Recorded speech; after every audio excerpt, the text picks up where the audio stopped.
Have I ever gotten cotton fever? Of course I've had cotton fever. That's what you... If y'all aren't following Tracy, y'all need to follow her because she just said she shot up with the lint out of her sock. I gotta tell y'all the story about how I got cotton fever because a lot of you guys don't know it. I went over to my friend Tara's house after being on one for like a week, and I did a shot, and then I broke out into some like psychosis-ass hallucinations, and I started seeing little blue Roxy pills all over the ground in our living room.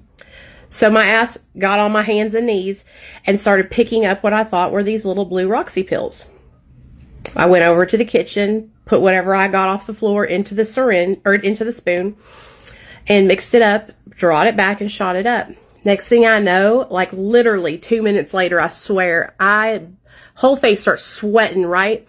And I am like feeling like I'm gonna die, right? And then it was no fucking an hour later, I was sick as a dog. Part 2 of my cotton fever story. So I just did it, got really hot, and well, I decided to walk outside and go to the neighbor's house. The neighbor noticed that I was fucked up, y'all. I was like, can't nobody take my pride. Can't nobody hold me down. Oh no, I got to keep on tweaking. And honey, they called 911. The popo came and they said, damn, this girl's messed up. So they called the ambulance. The ambulance came and took me to St. Vincent's. Now, you guys, the whole time I was at St. Vincent's, I was probably in the waiting room for like 2 to 3 hours. It was crazy. While I was in that waiting room, I was hallucinating that my friend Joe with the one leg, was in a trash can with wheels, rolling back and forth, back and forth. It was so wild. When they finally took me back, they were like so fucking rude to me, and I was so fucked up and hallucinating so bad that I said, fuck y'all, and I left AMA. I went walking down Markham Avenue. It was like 2 a.m., you guys, and I swear to God, every person was yelling at me. At least that's what it felt like. I walked down to Kroger and I called my old sponsor, and she came and got me, and her husband went and got my car. And I did a little cat nap over at their house. Well, honey, the next morning I got up and I went right back over to Gerald's house where I came from in the first place, going to Tara's. Honey, I sat in that recliner for 6 hours after shooting a bunch of Roxys and doing some meth, and I hallucinated that Cy from Duck Dynasty was talking to me.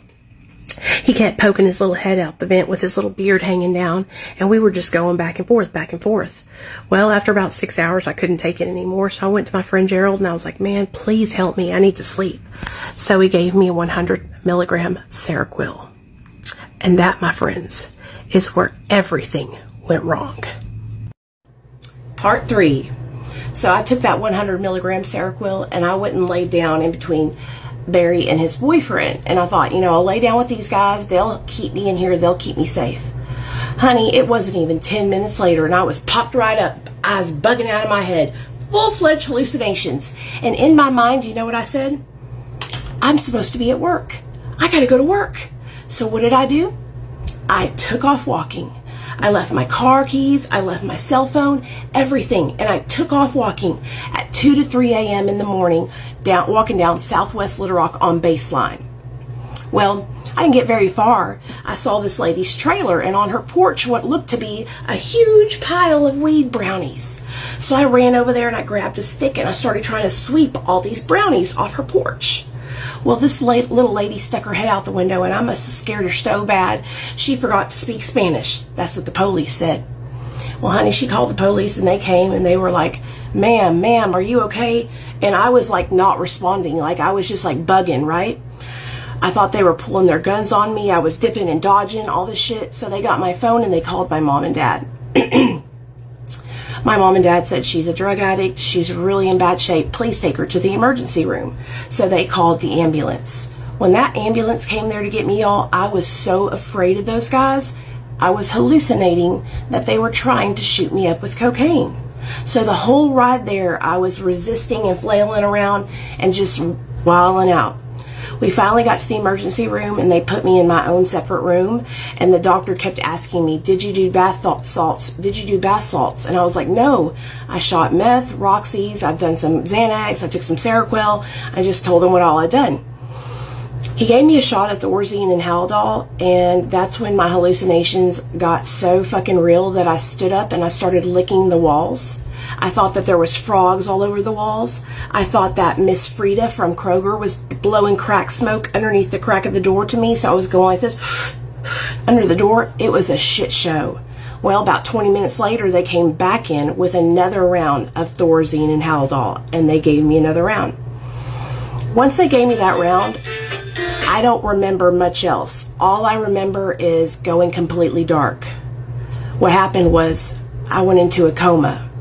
My internal organs were shutting down, and I was in that coma for 7 days.